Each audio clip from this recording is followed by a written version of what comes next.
Hello, my name is Robert from Mobile Burn, and today I wanted to give you a comparison between the Sony Xperia Z and the HTC One.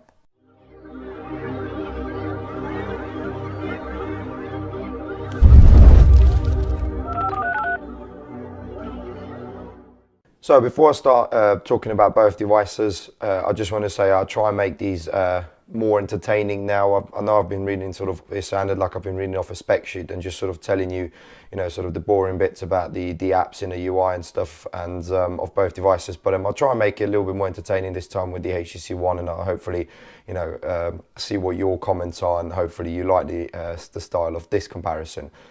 Before I've read, like I said, I've always try and read your comments, and I always try and sort of, bounce off the feedback that I'm getting from you, viewers, and try and sort of change it around. And like some people have been saying, the reviews have been too long. So like I said, I'm going to try and chop it down a little bit, cut it down, and sort of concentrate on the more important things on both devices. Looking at button placement, you can see here the Sony Xperia Z has the volume rocker and the power button on the right hand side, as well as the SIM card slot right above that. And then there is also the speaker on the left hand side here, whereas the HTC One only has the volume rocker at the top, and the volume rocker is actually quite flush compared to the sort of big standing off one on the Sony Xperia Z. And the HTC One, that's pretty much it on this side. I'll sort of try and show you that separately. You can see there's nothing else here. Then looking at the top of both devices, there is the 3.5mm headphone jack covered under this flap on the Sony Xperia Z, and the 3.5mm headphone jack here on the HTC One. Then the HTC One has the power button at the top here, which doubles up as a tele remote. And then on the left hand side of both devices, you can see the micro SD card expansion slot, the dock connectors, and the charging port on the Sony Xperia Z, whereas the HTC One literally just has the SIM card ejector here, or the SIM card tray here. And the bottom of the device, there is literally nothing apart from the lanyard on the Sony Xperia Z.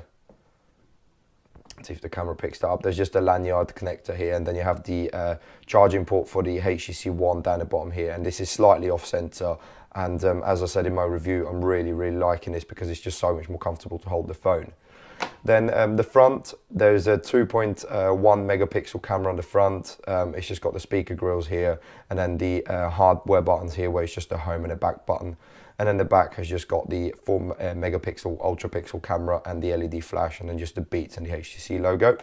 Non-removable battery, bearing in mind. The back of the Sony Xperia Z has the 13 megapixel camera, the LED flash, the Xperia branding, then some gibberish down the bottom here. And on the front, it has the Sony logo here, then the earpiece here, and the front-facing camera here of 2.2 megapixels. Now, talking a little bit about the specs on both devices without getting into too much detail, they're pretty evenly matched in terms of GPU. They actually have the identical GPU. RAM-wise as well, they have the same amount of RAM, 2 gigabytes. Battery-wise, they're pretty similar. The Xperia Z has a slightly larger one by 30 milliamp hours, from 2300 on the HTC One and 2330 on the Sony Xperia Z. The display resolution, they're both 1080p screens, although the HTC One has a smaller 4.7 inch, whereas the Sony Xperia Z has the large 5-inch display. So the HTC One actually has a much higher pixel per inch count. Front-facing cameras also identical as I just mentioned earlier. They both shoot 1080p front and back, and the back actually shoots 1080p HDR videos. In terms of OS, both are running 4.1.2, and you won't be able to get your widgets on your lock screen on either just yet, but both upgradable to 4.2.2. The HTC One actually runs HTC Sense 5, whereas the Sony actually runs a sort of sleeker version of the Sony's Timescape UI. The differences on both devices, the HTC One actually has a much more powerful CPU, the Snapdragon S600, and it is a quad-core processor still. The Sony Xperia Z has a 1.7 gigahertz. The HTC One has a 4 megapixel, ultra pixel, whatever you want to call it, resolution on the back, and it actually does much better noise performance in low light, which means the grain is going to be much smaller and much less visible if you're taking pictures in low light. This has got a 13 megapixel camera, and the pixels are going to be that little bit smaller because obviously it has the much denser sensor on the back.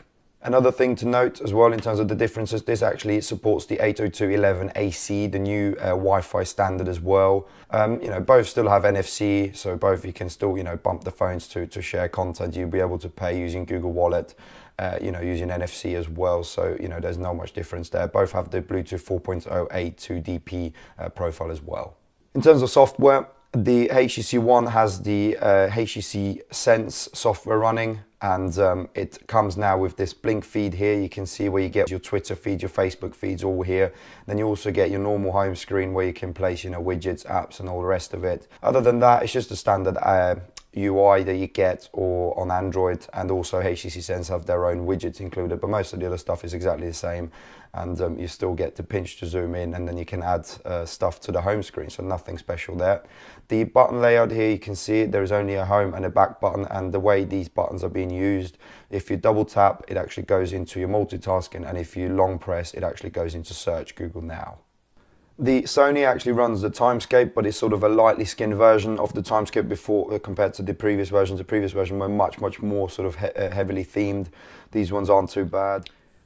Now, comparing cameras on both devices, I already mentioned the megapixel count on both devices, but what HTC have actually introduced now is the HTC Zoe, and this basically allows you to take pictures and motion pictures as well. So if you go into your camera, it will actually take a picture and then take a sort of 2-second video with it, and this will allow you to have it sort of nicely organized in your gallery. But also other features compared to normal HTC Zoe, you get the sort of normal camera features, and you get your standard night vision, night picture scene mode, HDR, sweep panoramas. You'll get your standard sort of adjustments where you can adjust the ISO, the white balance, the continuous shooting, the camera options where you can add the geotagging, face detection, smile capture, the shutter option so you can, turn down the shutter sound, touch the capture. So if as soon as you press the point where you want to focus, it will focus. Auto upload, pretty much standard features that nowadays come on Android phones. But you can basically edit pictures, remove objects, change faces, and this allows you to, use the features that you most of the time would only get on powerful photo editing applications like Photoshop, like Lightroom. So HTC have really stepped up the game in terms of picture editing, where filters and all the other things that can be applied. Also video, you can shoot 1080p HDR videos with this, just like the Sony Xperia Z has actually introduced. This was the first phone in the UK anyway to be released with HDR 1080p video. And the quality as well, because this is a 4 megapixel camera, the picture quality is going to be much better in lower light, as I said previously, because the pixels are just that little bit bigger, and that allows for a little bit more light to be captured compared to, say, a more densely populated sensor like the Sony Xperia Z. Looking at the Sony Xperia Z camera, you can see here there are lots of different modes like superior auto, normal video modes, picture effect, sweep panoramas, all that good stuff.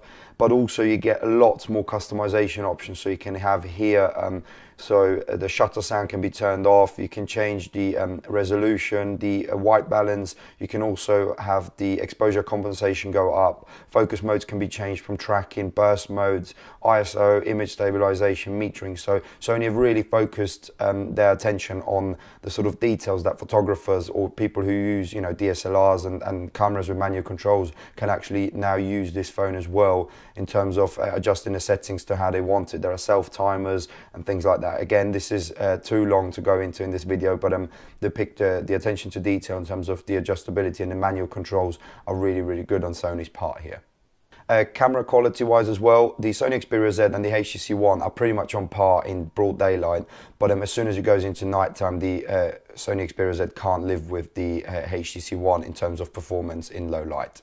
Now, looking at the displays on both devices here, you can see I've got the same picture open on the HTC One as well as the Sony Xperia Z. And if I bring them up to the camera a little bit more to give you a better comparison here, because the problems have been with the HTC One, with the Sony Xperia Z, sorry, having really washed out colors once you start tilting the device, because the viewing angles are really bad. You can see frontal here, the colors that look pretty much identical. it's difficult to tell maybe through a computer monitor and through, you know, recording this on a camera, but the HTC One colors just seem that little bit punchy, a little bit more vibrant. They seem that little bit more washed out on the Sony Xperia Z. The HTC One has really, really good and really nice color reproduction. Display technologies, the HTC One actually has an SLCD3, so it's even better than the HTC One X. And this actually only has, the Sony Xperia Z has the 16 million colors TFT last generation screen, so you're not going to get the sort of same viewing angles and color reproduction as you would on modern display technologies.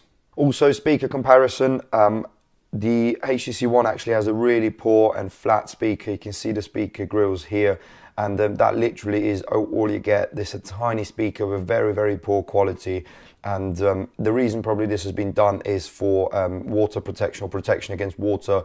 And if they had included any bigger, then more technology had to go in it, and probably the speaker quality would have been better, but the phone would have been a lot more expensive.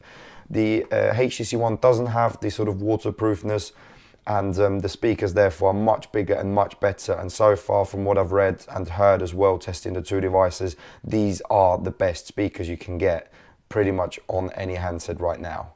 I'm now going to run a few benchmarks just to compare the sort of performance on both devices. I've installed 3DMark, which is FutureMark's graphics performance testing sort of app, and I'm going to run them both, and I'll come back to you when the scores are in. So this is the Sony Xperia Z on full sound, 100%, fully turned up. And there you can hear the HTC One. Hopefully you can hear that over my voice.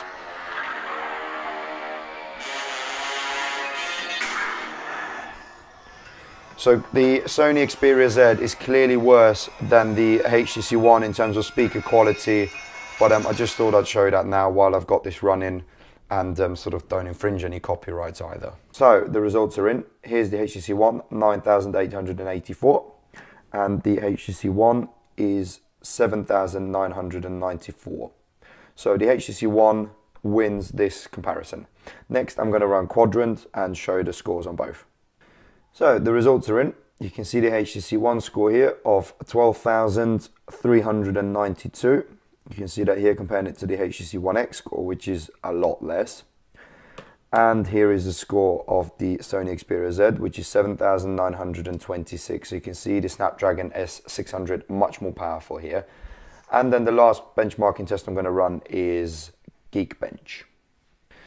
So the Geekbench results are in. You can see here 2,653 and 1,984 on the Sony Xperia Z. So again, here shows the more powerful processor, the Snapdragon S600 on the HTC One. Then last couple of points. First one's call quality. The Sony Xperia Z is really, really quiet when it comes to sound quality. I have the latest updates, and even the loudspeaker seems very, very quiet. The HTC One, on the other hand, very loud, very powerful, obviously because of the two big speakers here, but also just when you hold it to your ear, it is a very, very good sounding speaker. And then battery life. The Sony Xperia Z actually has a very good battery life if you turn on stamina mode. You do lose the sort of ability to get push notifications, so if you don't care about it, you know, use it. But there's actually the option in the settings to turn on stamina mode, and basically this disables data as soon as your screen's off. The HTC One, on the other hand, has a better battery life than the Sony Xperia Z, even without stamina mode enabled.